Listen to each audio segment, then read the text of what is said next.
Good morning. This is Pamela Bluewater with J&S Biblical Productions.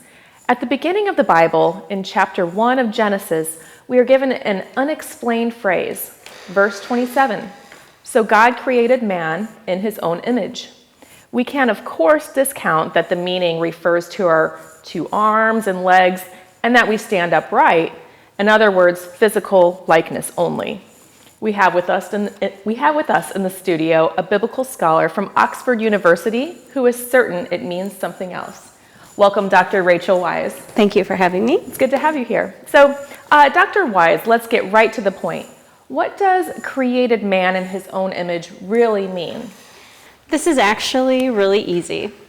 If we know that God does not have a physical body with head, arms, legs, eyes, ears, nose, what's left is a man's soul or spirit, which is invisible, active, intelligent, free, immortal, and endowed with a high degree of divine knowledge.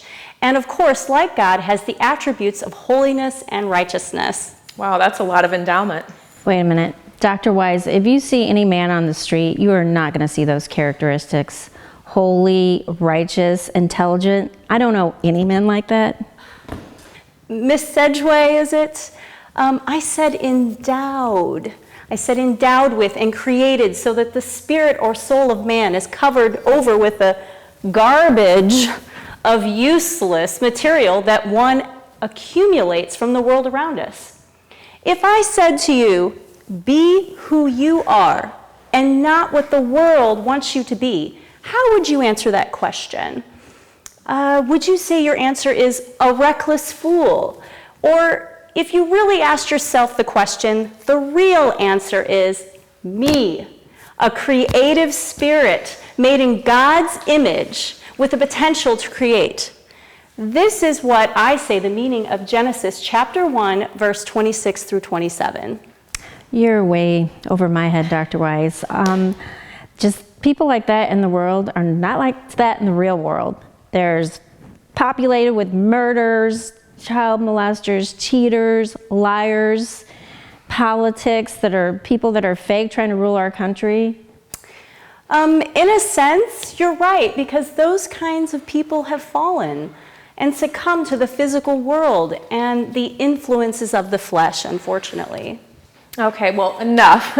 You made your point, Miss Sedgway. Man has fallen. But Dr. Wise, let's get back to the way it should be. What was it that you said underneath all the garbage there is a creative spirit made in God's image, like chapter 1, verse 27 says, with a potential to create? Yes, Miss Bluewater, if I may continue, what I recommend to your viewers is for everyone to ask themselves the question, who am I? Ask it several times and see for yourself if the answer comes up.